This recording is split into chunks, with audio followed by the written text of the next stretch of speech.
ဘာစီလိုနာဖန်တွေလာပေါင်းမြောက်စွာစောက်ခဲ့ရတဲ့ဘာစီလိုနာရဲ့ official လာလီဂါပွဲစဉ်တွေပြန်လည်ရောက်ရှိလာပြီဒီနေ့ညမြန်မာစံတော်ချိန်ည2 နာရီမှာဘာစီလိုနာအသင်းက HC တင်းရဲ့အိမ်ဝင်မှာတွားရောက်ပြီးတော့ကစားမှာဖြစ်ပါတယ်ပြီးတော့ဒီနေ့ညကဟန်ဇာလေးရဲ့ညဖြစ်ပါတယ်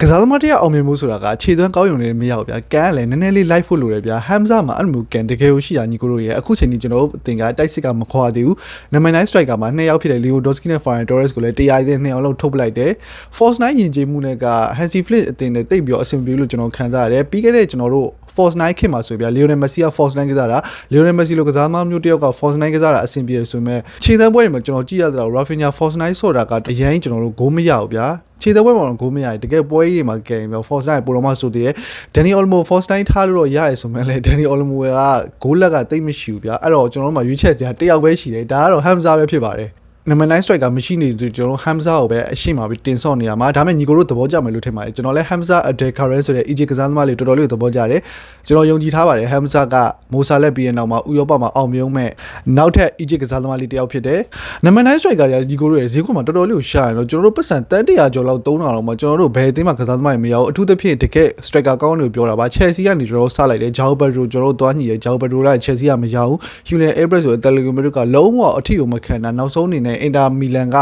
Lautaro Martinez ကိုလည်းကျွန်တော်တို့ဝယ်လို့မရဘူးဗျာပတ်စံတန်း100 300မှာကျွန်တော်တို့ striker ရောင်းမဲ့အသင်းဘယ်တော့မှမရှိဘူးတခြားပေါ်ပဲ striker ကြောက်လေနီးပြိုင် Hansi Flick ကသဘောမကျဘူးမနေ့က American striker တွေဟိုသွားပြီးတော့ live ဖို့လုပ်တာနီးပြိုင် Hansi Flick က host လုပ်ထားတယ်ပေါ့နော် तू ကလည်း striker လိုချင်ကောက်ကောက်ပဲလိုချင်တာဗျာသိလားဈေးကွက်ထဲမှာလဲ share striker တယောက်မှမရှိတော့တာအဲ့တော့ကျွန်တော်တို့မှာနံပါတ်9 striker မခေါ်သေးတဲ့အချိန်တွေ Anthony Gordon တလဲ Hamza တလဲရတော့သုံးနေအောင်ပါပဲ Hamza လေးကတော်တော်လေးကိုကန်ကောင်းပါတယ်သူနဲ့အတူတူဒီယာဒီပွဲထုတ်ခွင့်ရနိုင်တဲ့ဘေဆူဆိုရင်ဗျာခြေသွမ်းကောင်းတယ်နော်ဒါမဲ့တောင်မမှာသူကပွဲထုတ်ခွင့်ရဖို့အတွက်ယမားတို့ Rafinha တို့လိုကစားသမားတွေကြောအောင်ပဲဗျာ Hamza ကကြောစရာကစားသမားတွေတယောက်မှမရှိဘူးသူကပြိုင်ပွဲတော့မှမရှိဘူးသူကြီးပဲကန်နေရမှာအခု HC ပွဲမှာလဲလာရက်ကိုကြည့်မယ်ဆိုတော့ Hamza ကနံပါတ်9 striker မှာဥဆောင်မယ်တောင်မနံပါတ်ပါဆိုရင် Rafinha နဲ့ယမားနဲ့ရှိတယ်ပြီးကျွန်တော် Anthony Gordon နဲ့ Adera မဲ့ကိုသုံးမယ်ဒါမှမဟုတ် Anthony Gordon ကိုနံပါတ်9မှာပြန်ပြီးတော့သုံးလို့လည်းရပါတယ်ကွင်းလယ်မှာတော့ဒန်ကနေပြန်သက်လာပြီးတော့ခြေစွမ်းကို share ပြနေတဲ့ Fermin Lopez ဆိုတော့ Fermin Lopez ကတော်တော်လေးကိုကောင်းလာညီကိုရယ်ဒီနောက်ပိုင်းပွဲရင်ကြည့်ရတော့သူတော်တော်လေးကိုစူးစမ်းအထုတ်ပြီးတော့ကစားနေတယ်အရင်စူးစမ်းနေမှာဒဏ်ရာရမှာလဲကြောက်ရသေးတယ်စင်တာမီဖီနဲ့ defensive midfield မှာတော့ Xavi Expert က defensive midfield စင်တာမီဖီကတော့ဘာနေပြီး Dani Olmo တို့ Pedri တို့ကတော့ပွဲချိန်45သို့မဟုတ်80လောက်ကြာလူစားဖို့မယ် Rodri ကရပြီလားဆိုညီကို Rodri ကမရသေးပါဘူးနီးပြိုင် Hansi Flick က